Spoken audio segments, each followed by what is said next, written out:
प्रिय मित्रों, जय श्री कृष्ण। ज्योतिष मित्र पर मैं आचार्य डॉक्टर विष्णु कुमार मिश्रा आपका बहुत बहुत स्वागत करता हूं। आज हम इस वीडियो पर डॉक्टर बनाने वाले महत्वपूर्ण योगों की चर्चा करेंगे, पर मैं विषय क्रम में आगे बढ़ूं उससे पहले आपसे आग्रह, अगर आपने अभी तक हमारे इस चैनल को सब्सक्राइब नहीं किया है तो प्लीज चैनल को सब्सक्राइब करें, साथ ही नोटिफिकेशन बेल को भी प्रेस कर लें। अगर आप अपनी या अपनों की जन्म पत्रिका का बृहद प्रेडिक्शन कराना चाहते हैं, विश्लेषण कराना चाहते हैं, या कि हमसे किसी भी किस्म का ज्योतिषीय परामर्श प्राप्त करना चाहते हैं, अथवा उत्तम क्वालिटी के रियल राशि रत्न आदि प्राप्त करना चाहते हैं, तो आप स्क्रीन पर फ्लैश हो रहे नंबरों पर हमसे संपर्क कर सकते हैं। उन नवग्रहों में कौन से ऐसे ग्रह हैं जिनकी भूमिका डॉक्टर बनाने की तरफ महत्वपूर्ण होती है। यद्यपि जन्म पत्रिका के सभी नवग्रहों का अपना अलग महत्व है, सबकी कोई ना कोई विशेषता है। हर ग्रह कहीं न कहीं किसी न किसी क्षेत्र में आपको प्रेरित करता है। तो डॉक्टर बनाने के लिए भी लगभग प्रायः सभी ग्रहों की हम चर्चा आपसे करेंगे, जिसमें हम बुध की चर्चा सबसे पहले करते हैं। बुध बुद्धि का कारक है, बुध वाणी का भी कारक है। तो चिकित्सा के क्षेत्र में सफलता प्राप्त करने के लिए सबसे पहला चरण होता है किसी रोगी के मर्ज की पहचान करना, उसका डायग्नोस करना। अगर जन्म पत्रिका में बुध की पोजीशन अच्छी है, बुध की कंडीशन अच्छी है, तो ऐसा व्यक्ति आसानी से किसी भी रोगी के रोग को पकड़ लेता है। डायग्नोस ऐसे जातकों का सफल होता है। डॉक्टर बनने के लिए बुध का उच्च राशि में, स्वराशि में या मित्र राशि में होना अच्छा माना जाएगा। जिन जातकों की जन्म पत्रिका में बुध निर्बल होता है, बुध कमजोर होता है, पाप प्रभाव में होता है, अस्त होता है, ऐसे जातकों के डॉक्टर बनने में तो कठिनाइयां आती ही हैं। ऐसे जातकों के जीवन में रुकावटें आती हैं। पहली शर्त तो ऐसे जातकों की शिक्षा ही पूरी नहीं हो पाती, और जब शिक्षा ही कंप्लीट नहीं होगी, शिक्षा ही पूरी नहीं होगी, तो नीट हम कैसे क्रैक करेंगे, और फिर डॉक्टर बनने की संभावना समाप्त हो जाती है। बेहतर शिक्षा के लिए, बेहतर डायग्नोस के लिए, डॉक्टर बनने के लिए जन्म पत्रिका में बुध का अच्छा होना, बलवान होना आवश्यक माना जाएगा। जन्म पत्रिका में बुध के बाद गुरु का अपना एक अलग वर्चस्व है, गुरु का अपना एक महत्वपूर्ण स्थान है। गुरु की दृष्टि में अमृत है। गुरु ज्ञान का कारक है, गुरु शिक्षा का कारक है, गुरु हीलिंग का कारक है, आयुर्वेद का ज्ञाता है, आयुर्वेद का विशेषज्ञ है, आयुर्वेद का कारक है। गुरु नैसर्गिक शुभ ग्रह है। इसलिए डॉक्टर बनने के लिए जन्म पत्रिका में देवगुरु बृहस्पति का भी बलवान होना, अच्छा होना अच्छा माना जाएगा। हम तीसरे नंबर पर मंगल की चर्चा करेंगे। मंगल एक टेक्निकल ग्रह है। कट फट, ऑपरेशन, सर्जरी, शल्य चिकित्सा मंगल के बिना संभव ही नहीं है। जितने भी कुशल सर्जन देखे होंगे, उनकी जन्म पत्रिका में निश्चित रूप से मंगल की पोजीशन अच्छी होगी, मंगल मजबूत होगा, अपने उच्च राशि में होगा या कि स्वराशि में होगा, मित्र राशि में होगा और शुभ प्रभाव में होगा। तीसरे नंबर पर बात शनि की करेंगे। शनि धीमा ग्रह है, एक राशि को पार करने में 2.5 वर्ष लगा देता है। तो जितनी भी दीर्घ जनित बीमारियां हैं, जो बीमारियां लंबे समय तक चलती हैं, लंबे काल तक चलती हैं, कैंसर हो गया, तो जितनी भी लंबे समय तक चलने वाली दीर्घकालिक बीमारियां हैं, ऐसे डॉक्टरों की जन्म पत्रिका में देखेंगे तो शनि की भी स्थिति अच्छी होगी, शनि की भी पोजीशन अच्छी होगी। ऐसे रोगों का विशेषज्ञ शनि ही बनाता है। अगले नंबर पर बात करें, सूर्य का अपना एक विशिष्ट स्थान है। सूर्य मेडिकल का कारक है। सूर्य सरकार का भी प्रतिनिधित्व करता है, सरकार का भी कारक है। सूर्य सरकार का, सरकारी अस्पताल का, अथॉरिटी का, मान सम्मान यश पद प्रतिष्ठा का कारक सूर्य है। शुक्र और चंद्र गायनी या नर्सिंग या चिकित्सा की देखरेख की तरफ ले जाते हैं। केयर या कि तरल पदार्थ जितने लिक्विड संबंधी रोग बीमारियां हैं, ब्लड आदि का संबंध है। यद्यपि ब्लड का कारक मंगल भी है। शुक्र नैसर्गिक रूप से शुभ ग्रह है, जबकि चंद्रमा ऑप्शनल शुभ ग्रह है। बात केतु की करें तो केतु माइक्रो सर्जरी, आयुर्वेद और होम्योपैथ की तरफ केतु ले जाता है। केतु अलगाववादी ग्रह है, इसलिए मंगल के बाद शल्य चिकित्सा सर्जरी के क्षेत्र में केतु की भी महत्वपूर्ण भूमिका है। ये तो चर्चा हमने ग्रहों को लेकर के की कि डॉक्टर बनने के लिए किन ग्रहों की किस क्षेत्र में कैसी भूमिका है। अब मैं जन्म पत्रिका के 12 भावों में हम कुछ भावों की भी चर्चा करेंगे, जिन भावों से डॉक्टर बनने की दिशा तय होती है। मैं अक्सर ही कहते रहता हूं कि कोई भी क्षेत्र हो, हम डॉक्टर बने, मास्टर बने, इंजीनियर बने, कुछ भी करें, व्यापार करें, कुछ भी करें, उसके लिए जन्म पत्रिका में सफलता अर्जित करने के लिए लग्न और लग्नेश का मजबूत होना, अच्छा होना आवश्यक समझा जाएगा। लग्न लग्नेश जितना अच्छा होगा, व्यक्ति जातक अपने क्षेत्र में उतना ही सफल माना जाएगा।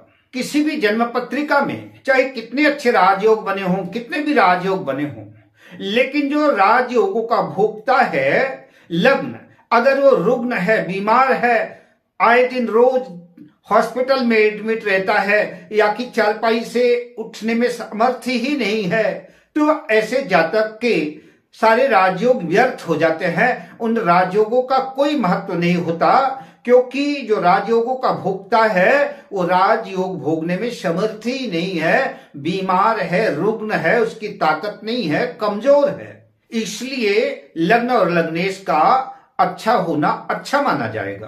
किसी भी डॉक्टर के व्यक्तित्व की और कार्यक्षेत्र में सफलता के लिए लग्न और लग्नेश ही जिम्मेदार हैं। लग्न के बाद हम पंचम भाव को लेते हैं। पंचम भाव शिक्षा का भाव है, हमारे एजुकेशन का भाव है। अगर हमारी शिक्षा ही ठीक ढंग से नहीं हो पाएगी, हमारी शिक्षा में ही रुकावटें आ जाएंगी, तो फिर डॉक्टर बनने के तो सारे मार्ग अपने आप ही बंद हो गए।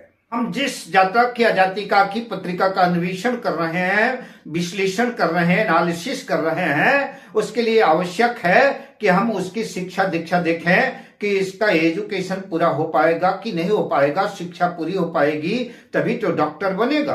अच्छी शिक्षा ही अच्छा डॉक्टर बना सकती है। इसलिए जन्म पत्रिका का पंचम भाव भी बलवान होना चाहिए। पंचम भाव के बाद हम नवम भाव की बात करेंगे। नवम भाव हमारी उच्च शिक्षा का भाव है। पंचम से पंचम होने के कारण नवम भाव ही विचारणीय हो जाता है। उच्च शिक्षा के साथ साथ नवम भाव हमारे भाग्य का भी भाव है। तो हमारी शिक्षा पूरी हो और हमारे करियर में हमारे भाग्य का भी साथ और सपोर्ट मिले, तो इससे बढ़िया सोने में सुहागे जैसी बात और क्या हो सकती है। इसलिए जन्म पत्रिका का पंचम भाव और नवम भाव भी अच्छा होना चाहिए। नवम भाव और पंचम भाव अच्छा है तो जन्म पत्रिका में बहुत से अच्छे योग घटित हो सकते हैं। हमने लग्न की बात करी, पंचम भाव की बात करी, नवम भाव के लिए बात करी, लेकिन डॉक्टर बनने के लिए जिन भाव की महत्वपूर्ण भूमिका है, डॉक्टर बनने के लिए जन्म पत्रिका का छठा भाव, अष्टम भाव और 12वां भाव विचारणीय हो जाता है। छठा भाव रोग का, मरीज की सेवा का भाव है। अष्टम भाव दीर्घकालिक बीमारी का भाव है, गहन शोध का भाव है, अनुसंधान का भाव है, गुप्त रोगों का भाव है, सर्जरी का भाव है। और 12वां भाव अस्पताल का भाव है, ऑपरेशन थिएटर का भाव है और शरीर के व्यय का भाव है। तो एक अच्छा डॉक्टर बनने के लिए जन्म पत्रिका के छठे भाव, अष्टम भाव और 12वें भाव का भी बलवान होना आवश्यक है। इन भाव के अतिरिक्त जन्म पत्रिका का दसम भाव भी विचारणीय हो जाता है, आवश्यक हो जाता है, क्योंकि दसम भाव हमारा कैरियर का भाव है, हमारा कर्म क्षेत्र है, हमारा पेशा है।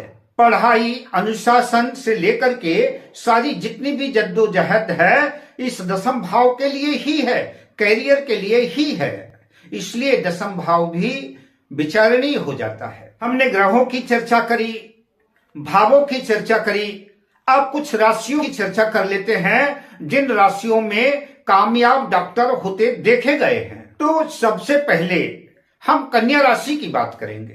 कन्या राशि के जातक चिकित्सा के क्षेत्र में, डायग्नोस के क्षेत्र में खासतौर से उनकी अच्छी खासी पकड़ होती है। मेडिसिन, रिसर्च, विवेक में निर्णय, रोगों का सटीक डायग्नोस कन्या राशि या कन्या लग्न मानी जाती है। कन्या लग्न के स्वामी बुध हैं। कन्या लग्न के बाद हम धनु लग्न की चर्चा करेंगे। धनु लग्न के स्वामी देवगुरु बृहस्पति हैं। तो धनु लग्न वाले भी एक अच्छे कामयाब डॉक्टर देखे गए हैं। ऐसे जातक बड़े इंस्टीट्यूट में, किसी मेडिकल कॉलेज में प्रोफेसर होते हैं, शिक्षक होते हैं। ऐसे लोगों की एलोपैथ में तो पकड़ होती ही है, साथ में आयुर्वेद पर भी अच्छी पकड़ होती है ऐसे लोगों की। कन्या लग्न, धनु लग्न के बाद अब बात करेंगे वृश्चिक लग्न की।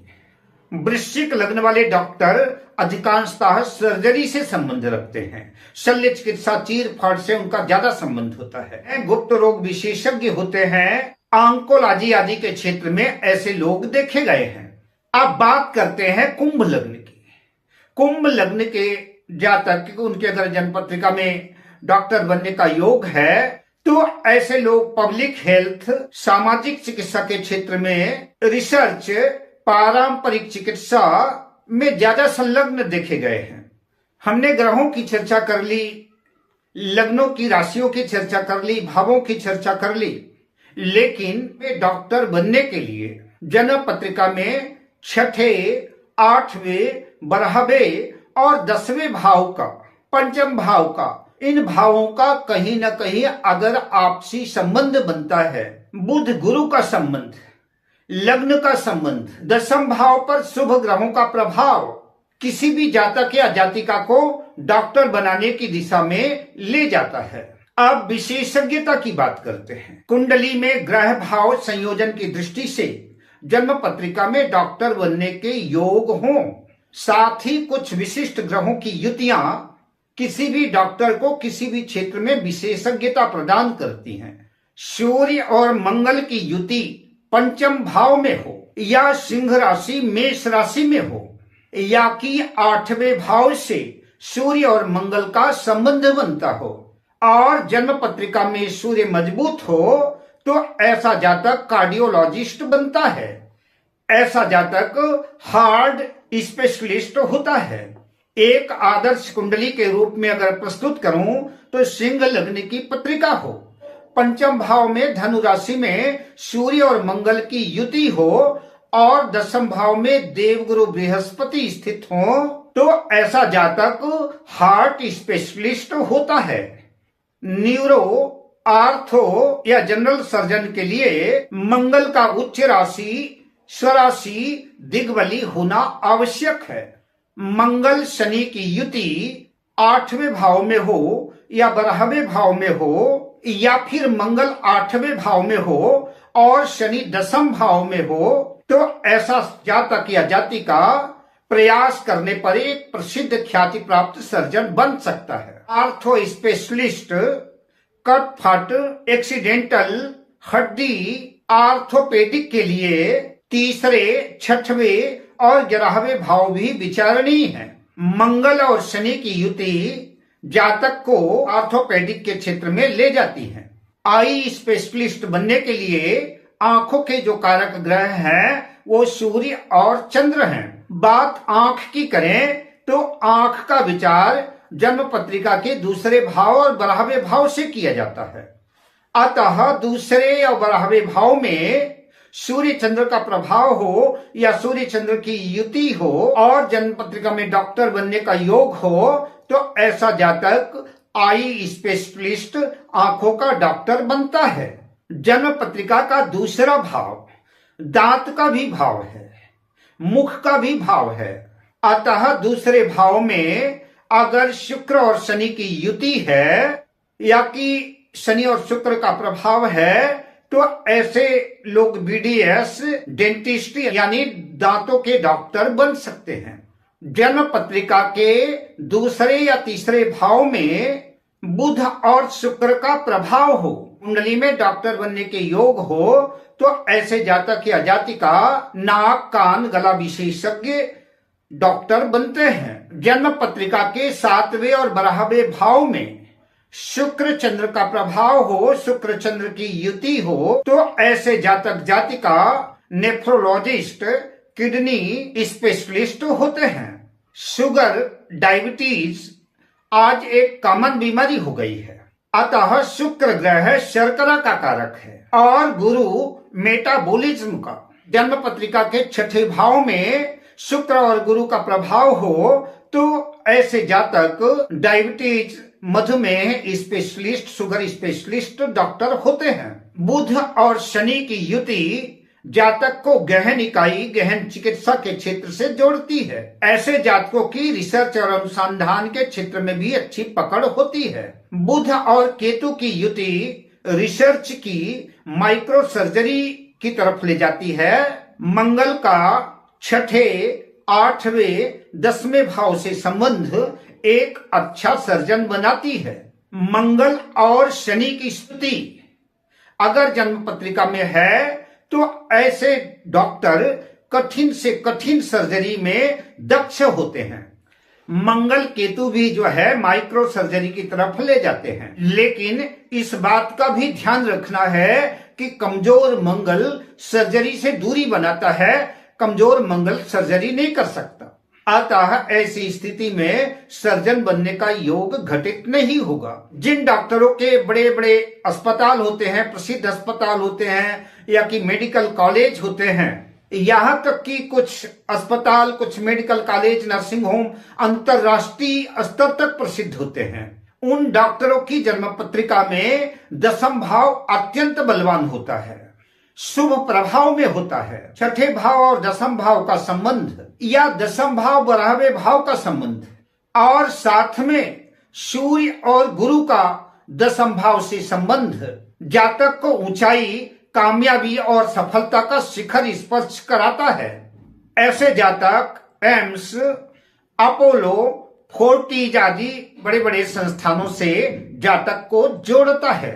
8वें और 12वें भाव में शनि केतु या बुध केतु की युति वैक्सीन या नई दवाइयों की खोज की तरफ अग्रसित करती है। ऐसे डॉक्टर महामारी रिसर्च आदि में अच्छा अनुसंधान करते हैं। गुरु चंद्र केतु की युति वनस्पति से, जल से, प्राकृतिक चिकित्सा से, आयुर्वेद से जोड़ती है। केतु 5वें भाव में, गुरु 9वें भाव में हो, तो ऐसा जातक आयुर्वेदाचार्य होता है। केतु, बुध या चंद्र की युति या इनका संबंध किसी भी जातक जातिका को होम्योपैथ का एक अच्छा डॉक्टर बनाती है। ऐसे जातक जातिका सूक्ष्म चिकित्सा, एनर्जी आधारित मेडिसिन पर काम करते हैं। इस तरह से मैंने आपके बीच में कुछ सूत्र रखे। वीडियो अच्छा लगा हो तो इसे लाइक करें, शेयर करें। अब मैं आपसे लेता हूं विदा, मिलता हूं अगली वीडियो में शुभ कामनाओं के साथ। जय श्री कृष्ण।